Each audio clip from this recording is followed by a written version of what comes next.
Boa noite, meus alunos de Direito da turma Direitos e Obrigações da Uni São Miguel. Hoje a gente vai fazer um métodozinho diferente. Como a gente já terminou o conteúdo da primeira avaliação, é, eu peguei 7 questões, aí vou colocar elas no Classroom e a gente corrige aqui como faz em sala de aula. Então corrige alternativa por alternativa e vai discutindo elas. Elas vão estar no Classroom e o vídeo foi lançado no YouTube e vocês pegam o linkzinho lá pelo Classroom. Vê só, são 7 questões de revisão de obrigações. Para a semana a gente vê se faz mais. Se a gente faz alguma outra revisão nesse sentido, com mais 7 questões, como eu sempre fiz com vocês, né? Pelo menos umas 20 questões antes de qualquer avaliação. A gente ainda não fechei com vocês essa questão de avaliação, mas enfim. Como já estaria, se a gente tivesse presencialmente em época de prova, eu quero fazer revisões para a gente fechar o conteúdo da primeira avaliação. Viu? Aí é preciso que vocês estejam com um código civil para ir acompanhando e com as questões que vão estar lá no Classroom. Aí, ó, primeira questão.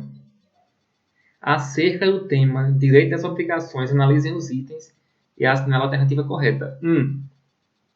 Até a tradição pertence ao devedor a coisa, com os seus melhoramentos e acrescidos, pelos quais poderá exigir aumento no preço.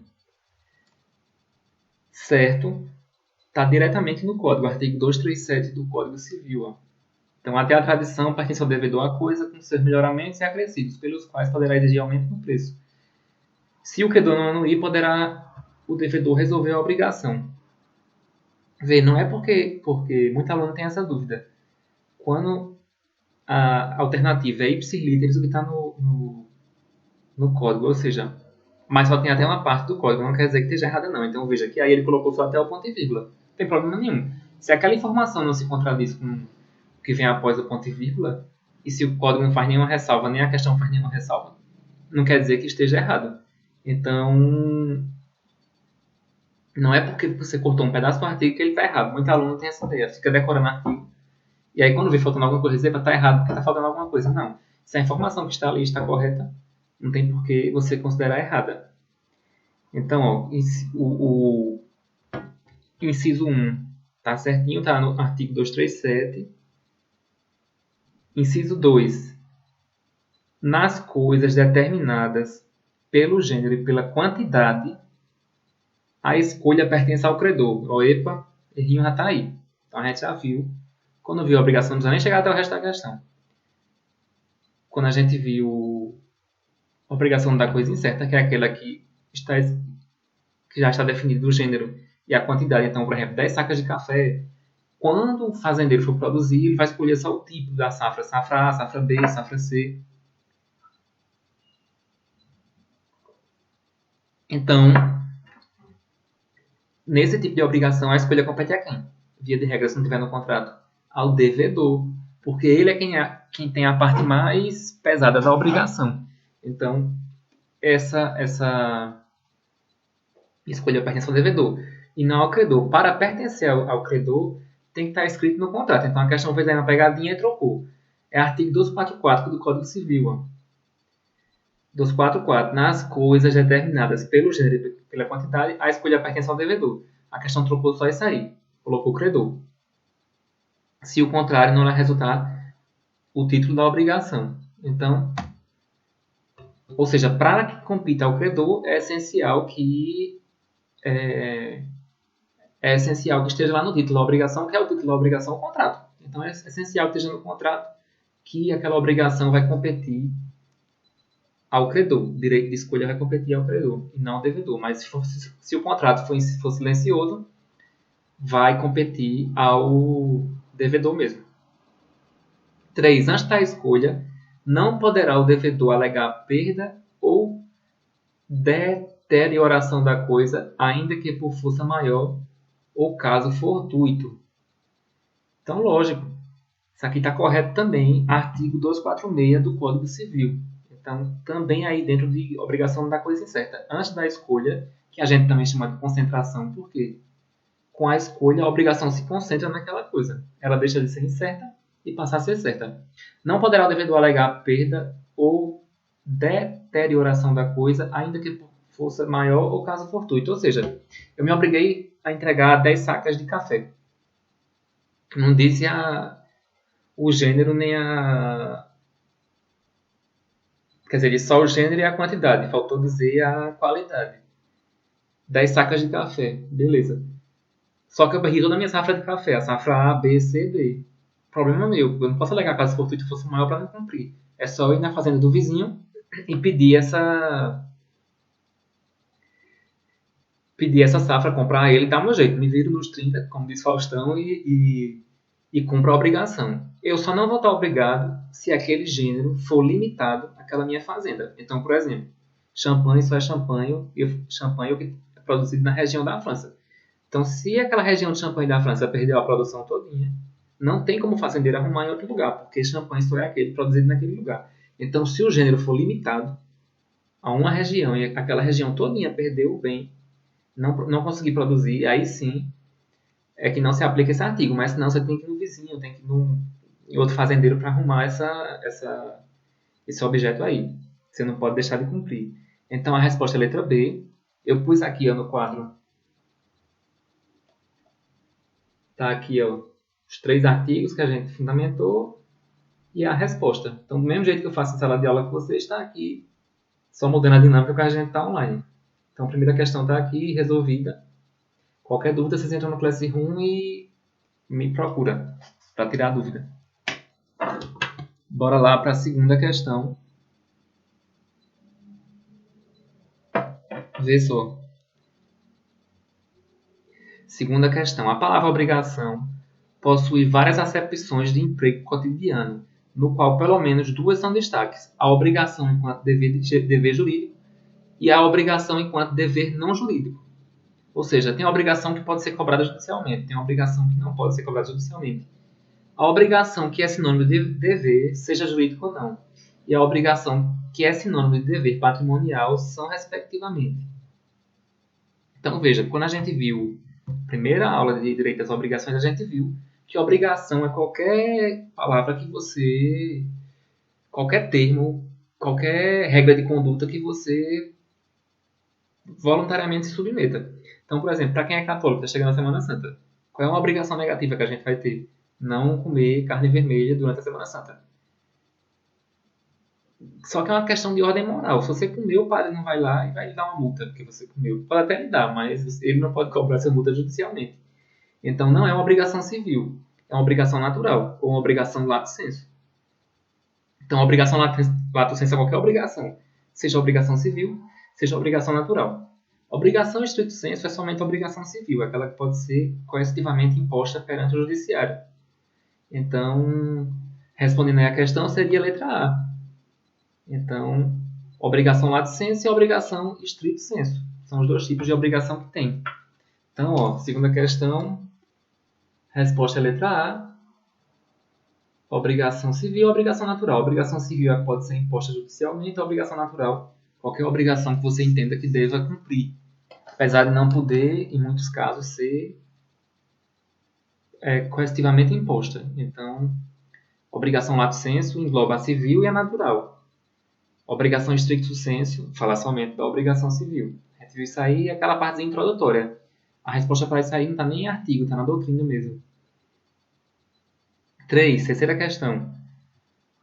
Roberta celebrou o contrato de venda de seu apartamento dos sonhos para Tiago em 10 de setembro e novembro de 2016. Outra coisa, quando tiver questão com data, com alguma coisa, você leia, não fique, porque tem gente que quer anotar a data perto de tempo. Veja o que as alternativas estão pedindo. Às vezes a data é importante para você ter um prazo de prescrição, de decadência.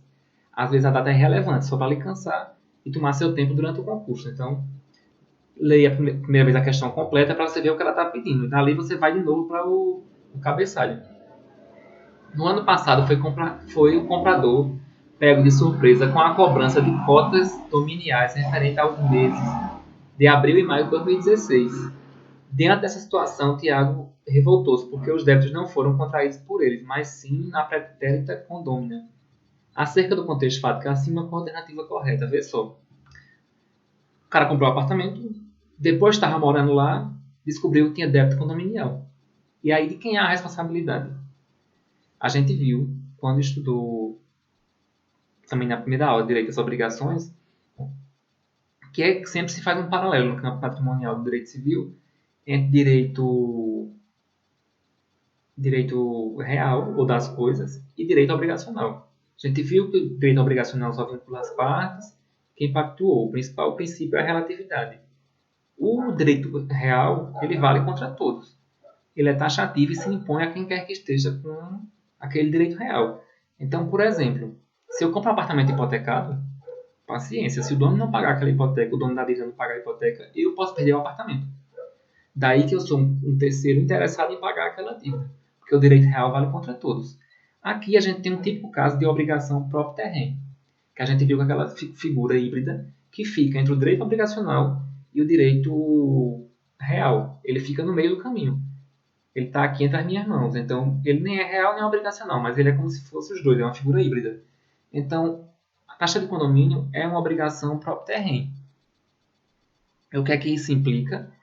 Implica que quem for o proprietário vai ter que pagar. Quem é o proprietário agora? Quem comprou. Então, este cidadão aí que comprou a Roberta, Tiago, vai ter que responder. Depois ele pode entrar com ação regressiva contra a Roberta para cobrar isso aí, mas o erro foi dele, de quando comprou o apartamento, não ter pedido uma certidão de quitação de IPTU, de taxa condominial, taxa de bombeiros. Quando você for comprar, é bom verificar tudo isso.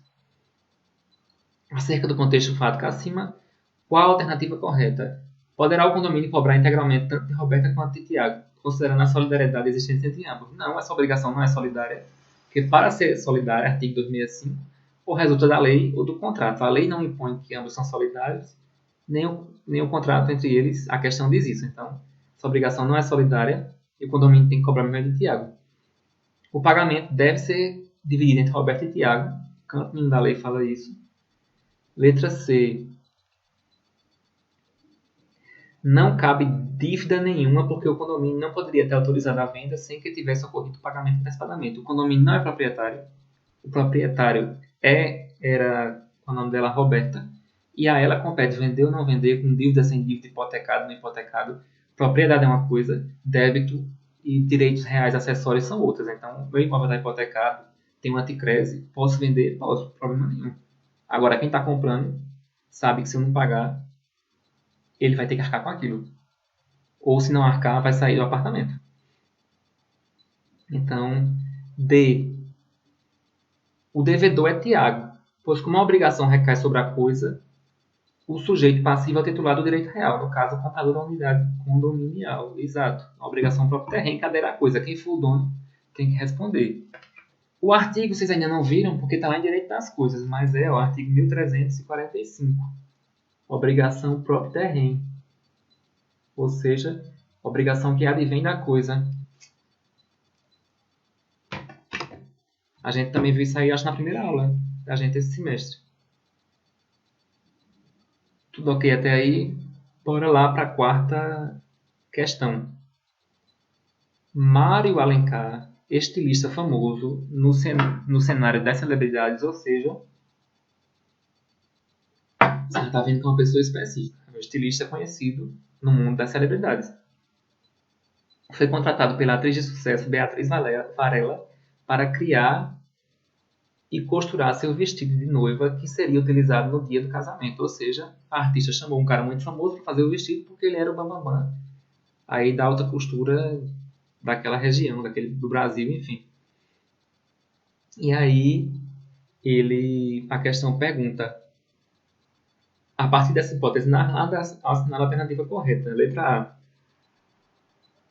A relação descrita tem como sujeito ativo Mário e sujeito passivo Beatriz. Vê só, que uma obrigação dupla. Ou seja,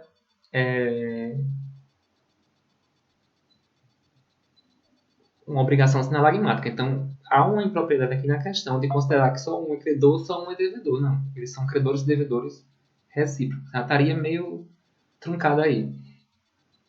Mas vamos para frente. Em torno de uma obrigação cujo objeto imediato consiste em uma obrigação de fazer fungível. O maior erro está aí. Essa obrigação não é fungível. Ela é infungível. Por quê? É uma obrigação de fazer mesmo. O objeto imediato, a gente já viu, as obrigações é dar, fazer ou não fazer. Nesse caso, qual é a obrigação? Fazer o vestido.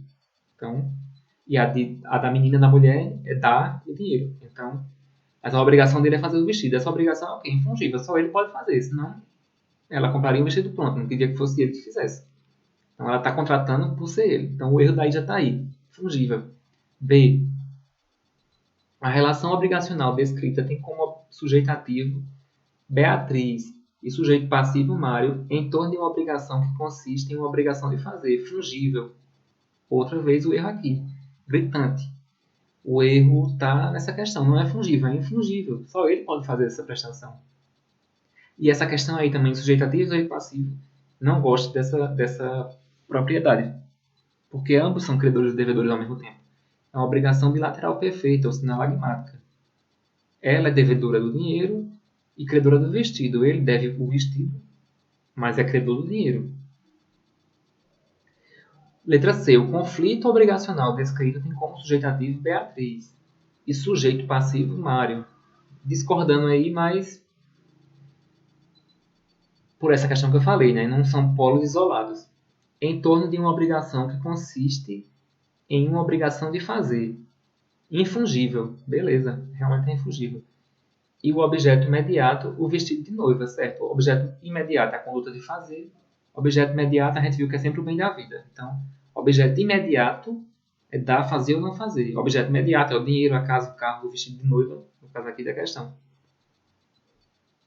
E tem por fonte imediata a lei e fonte imediata o contrato. Aqui também é outra impropriedade da questão. A fonte imediata, na verdade, é o contrato. Porque a obrigação surgiu de quê? Do contrato. Agora, os contratos estão previstos a partir do artigo 421 do Código Civil. Então, o contrato, por ter previsão legal, tem a lei como fonte. Então, a lei seria fonte imediata. A lei é fonte imediata quando a obrigação surge diretamente da lei. Então, a questão aqui não foi bem redigida. Estaria incorreta, mas a letra C, dentre as outras, é a mais correta. E foi o gabarito da banca, mas, a meu ver, passiva de anulação, enfim, não gostei da questão, mas trouxe para vocês para mostrar. Às vezes a questão não está bem redigida, mas você vai pela menos errada. Quando tiver assim uma questão truncada dessa, você vai na menos errada. Letra D. Não houve relação obrigacional nesse caso. Houve, tem um contrato. Como é que não tem relação obrigacional? Por ser o vestido de noiva bem fungível, não é. Vestido de noiva deve ser para a mulher é muito importante, né? Tem mulher até que guarda para o resto da vida. A relação obrigacional está aí válida de nulidade. Nada a ver. A relação é válida, só que o bem é infungível. Então, excluindo aí tudo, seria a letra C. Mas com essas impropriedades, olha. A obrigação realmente é infungível. O objeto imediato é o vestido, o imediato é a conduta de fazer. Agora, o sujeito ativo é só Beatriz? Não. Ela é credora e devedora. E Mário é credor e devedor. Só muda a obrigação de cada um. E outra coisa, a fonte. A fonte imediata, a meu ver, é o contrato e não a lei. E a fonte imediata é a lei. A questão aqui inverteu, mas como as outras são muito erradas, letra A, B, D e E estão mega erradas, porque a A e B fala que é obrigação fungível. A letra E também fala que é obrigação fungível.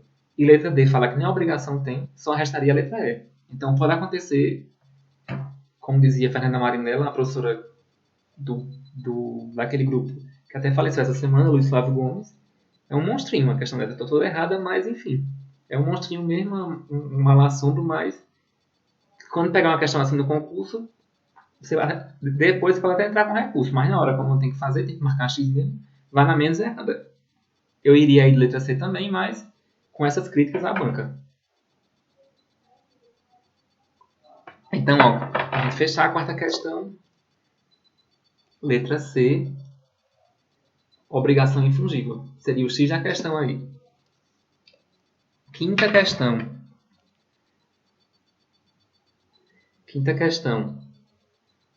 Nos termos do Código Civil Brasileiro, quanto ao direito das obrigações é incorreto. Quando tiver a questão assim, ó, risque logo esse incorreto para marcar, para você não esquecer. Muita gente erra por isso. É incorreto afirmar que, na obrigação da coisa incerta, esta prescinde indicação do gênero e quantidade. Não. A gente já viu, então letra A, sem dúvida nenhuma, a gente já viu que a obrigação da coisa incerta tem gênero e tem quantidade. Senão a indeterminação seria absoluta. Falta determinar somente a qualidade. Então, gênero, café, quantidade, 10 sacas. A qualidade, safra A, B, C, D, o tipo do café é que a gente escolhe depois. Então, a obrigação da coisa incerta tem que ter, no mínimo, o gênero e a quantidade. Artigo 243 do Código Civil. A coisa incerta será indicada ao menos pelo gênero e pela quantidade. Letra B. As obrigações alternativas, ou seja, o que é obrigação alternativa? Ou deve um celular ou um computador. Esta prescinde de indicação. Desculpa. Nas obrigações alternativas, a escolha cabe ao devedor, se outra coisa não se estipulou, certo?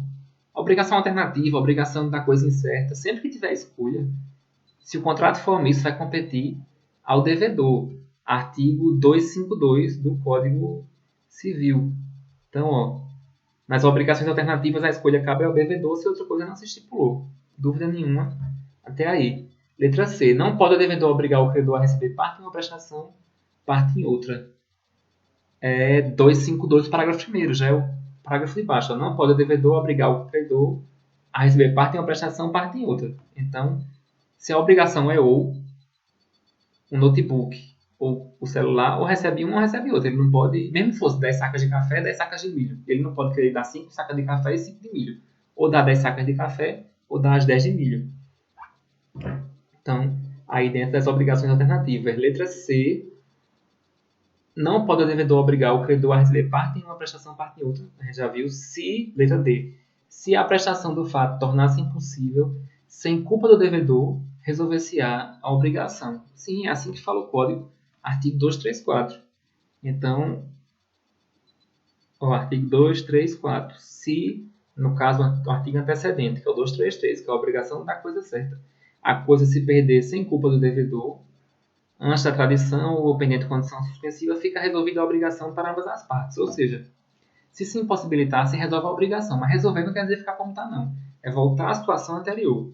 Então, por exemplo, você ia me vender um carro, o seu carro, que eu queria aquele carro específico. E aí ele foi roubado um dia antes da entrega. E eu já tinha pago para você metade do valor. Então, qual é a sua? Você devolve a metade do valor e fica com seu carro roubado, porque a coisa se perde para o dono. E o que é que faz transferir-se a propriedade? A tradição, a entrega. Enquanto você não me entregar o carro é seu. O carro foi roubado sem culpa sua, então você sofre o prejuízo do carro e me devolve meu dinheiro. Então, resolver a obrigação é isso, é voltar à situação anterior. Você devolve o que recebeu de mim e fica com seu carro roubado. Então, a quinta questão, a resposta é letra A. Tá aqui os artigos, ó. Letra A, B, C e D. Então, deixa eu virar aqui para ver melhor. Letra A, 243. Letra B, 252. Letra C, 252, parágrafo 1º. Letra D, 234. Então, são os artigos aí do Código Civil que respondem essa questão. Aí, bora lá para as duas últimas questões. A 6 e a 7. Eu estou indo rápido para condensar o vídeo. Mas depois, qualquer coisa, vem com mais calma. Vem mais de uma vez, dá para entender aí. Então, estou mais rápido que em sala de aula, porque quanto mais longo o vídeo, mais difícil de lançar, dá mais trabalho. Sexta questão. Acerca do direito às obrigações, assinale a opção correta. Letra A. Na hipótese de pluralidade de devedores obrigados ao pagamento de objeto indivisível, presume-se a existência de solidariedade passiva. Não. Vê só. Para a obrigação ser solidária, ou vem na lei ou vem no contrato. Artigo 265. Então, a solidariedade não se presume. Fala isso no artigo 265. Deixa eu pôr aqui nele. 265. A solidariedade não se presume, ponto e vírgula. Resulta da lei ou da vontade das partes. Então, se não está no contrato e não vem da lei, a obrigação não é solidária. Então, a obrigação indivisível quer dizer somente que o objeto não pode ser fracionado. Não tem nada a ver com a obrigação solidária. Agora, pode uma obrigação ser indivisível e solidária ao mesmo tempo. Basta que você coloque no contrato que ela é solidária e o bem seja indivisível. Então, eu coloco lá no contrato, as partes se obrigam pelo todo, insólido, solidariamente, por tudo, de entregar o cavalo. Então, o cavalo é indivisível e vai ser solidário. Letra B. Nas obrigações insólido é um nomezinho em latim para solidária. Então, Todos os devedores, embora estejam ligados ao credor por liames distintos, são obrigados pela totalidade da dívida, sim, na obrigação solidária. Tendo vários devedores, então solidariedade passiva, todo mundo se obriga por tudo, apesar de que o valor possa ser diferente para um ou para outro. Então, artigo 264. A solidariedade quando na mesma obrigação concorre mais de um credor ou mais de um devedor, cada um com direito ou obrigado à dívida toda. Agora, essas dívidas podem ter prazos diferentes, podem ter valores diferentes entre eles, nada importa. Então, se tem 3 devedores, cada um tem uma dívida e no final cada um só vai pagar a sua parte. Mas de imediato, todo mundo responde por tudo. Isso aí é o princípio básico da obrigação solidária. Então, letra B aí seria a correta. C. Caso um credor solidário faleça, então tem vários credores, um faleceu, e o seu crédito seja destinado a 3 herdeiros. Então ele faleceu, o crédito que ele tinha para cobrar dos devedores ficou para 3 herdeiros, 3 filhos dele, por exemplo. Cada um deles poderá exigir por inteiro a dívida do devedor comum, já que a morte não extingue a solidariedade anteriormente estabelecida. É errado. Artigo 270. Quando há o falecimento, cada herdeiro só pode cobrar o seu quinhão, a não ser que a obrigação seja indivisível. É isso que fala o artigo 270.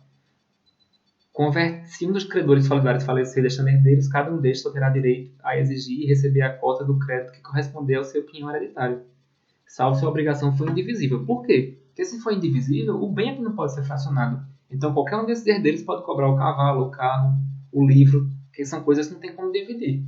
Agora, se for dinheiro, cada um só cobra a sua cotazinha, o que ficou de herança para cada um. Então, letra C está errada. Letra D. Havendo pluralidade de credores e devedores, importa verificar se as obrigações são solidárias ou indivisíveis, já que nas solidárias poderá o devedor opor a todos os credores exceção pessoal que tenha contra apenas um deles. Não, exceção pessoal, compensação, confusão, remissão, qualquer exceção pessoal só pode ser oposta para o credor que fez a quem compete aquela exceção. Você não pode jogar para os outros. Não tem nada a ver com isso. Então, qual é o artigo aí? 273.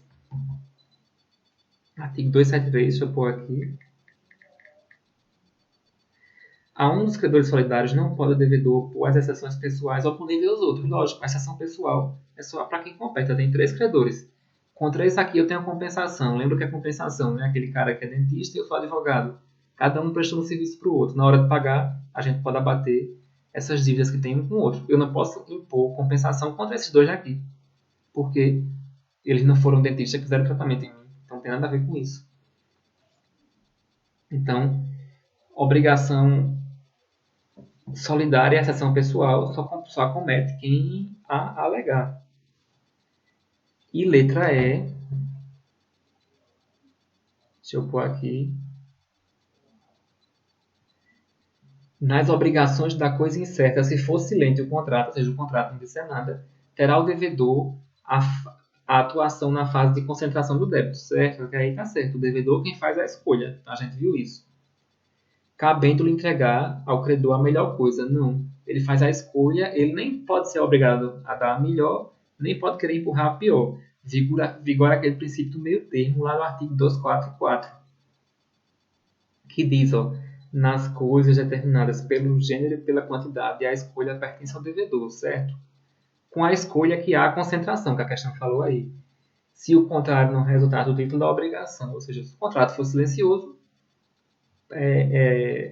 quem escolhe é o devedor. Mas não poderá dar coisa pior, nem será obrigado a prestar a melhor. Então, sexta questão, letra B. Então, sexta questão, letra B, é a correta, mas o que torna errada as outras questões, a letra A, artigo 265, letra B, artigo 264 é a correta, letra C, artigo 270, letra D, artigo 273, letra E, artigo 244 do Código Civil. E vamos para a sétima questão agora. Sétima e última por hoje, né? Sobre as obrigações, assinale a alternativa correta. Há solidariedade, ou seja, existe solidariedade quando na mesma obrigação concorre mais de um credor ou mais de um devedor e cada um com direito ou obrigado a somente parte da dívida. É errado. Artigo 264, a gente já viu. Então, na obrigação solidária, quando existem vários credores ou vários devedores e todo mundo se obriga por tudo. Então, ó, 264. A solidariedade quando na mesma obrigação concorre mais de um credor ou mais de um devedor, cada um com direito ao obrigado à dívida toda. Ou seja, se for vários credores, qualquer um pode cobrar tudo. Se for vários devedores, cada um pode pagar tudo, pode vir a ser obrigado a pagar tudo. Depois, eles fazem um rateio entre si. B. Se um dos credores solidários falecer deixando herdeiros, cada um destes só terá direito a exigir e receber a cota do crédito que corresponder ao seu quinhão hereditário, inclusive se a obrigação for indivisível. Opa, o errinho está aí depois da vírgula. Inclusive se a obrigação for indivisível. Isso aí cai na questão de cima também. Artigo 270. Na questão de cima era a letra C. Aqui vem na letra B. Então, artigo 260. Se um dos credores solidários falecer deixando herdeiros, cada um destes só terá direito a exigir e receber a cota do crédito que corresponder ao seu quinhão hereditário. Ou seja, está aqui o pai, faleceu, deixou para os dois filhos o direito de cobrar a dívida. Cada um só vai poder cobrar a cota que recebeu por herança, não pode cobrar a dívida toda. Salvo se a obrigação for indivisível. Por quê? Se for indivisível, vai ser um carro. Então, qualquer um dos dois pode cobrar o carro. Não tem como rachar o carro no meio e entregar metade para cada um.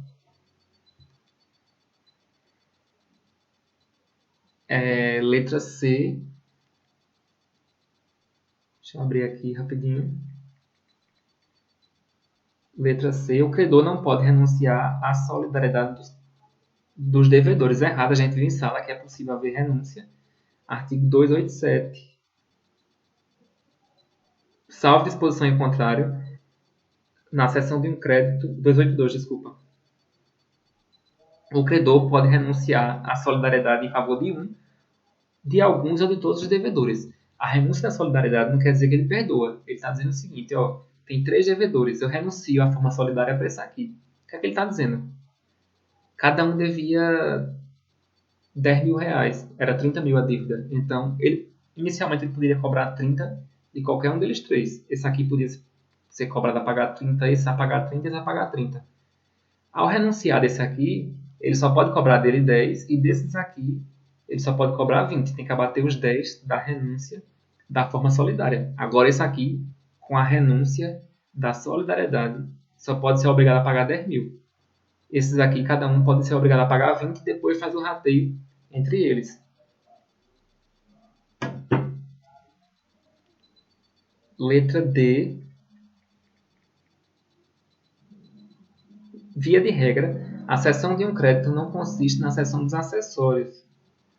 Errado, cessão de crédito é o contrato principal, então o acessório segue, artigo 287.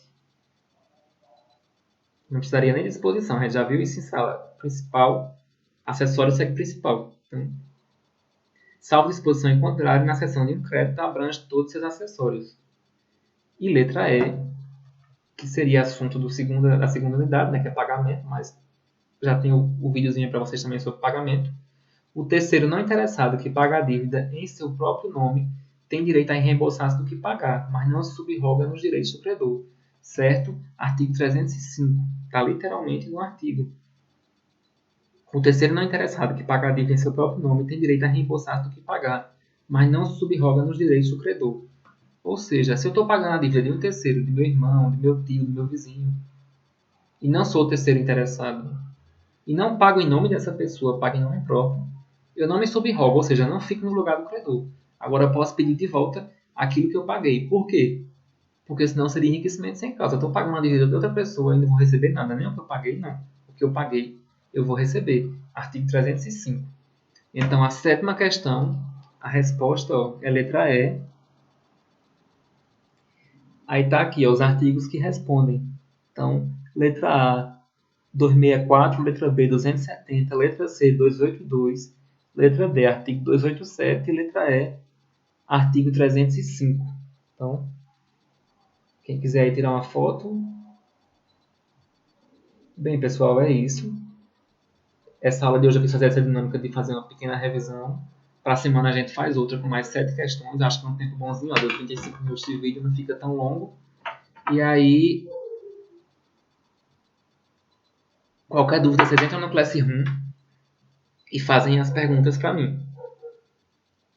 Pois é isso, pessoal. Foi bom estar com vocês, apesar de virtualmente. E para a semana a gente se encontra de novo e amanhã eu estarei online no horário da aula para tirar dúvidas. Viu? Fiquem com Deus e até para a semana.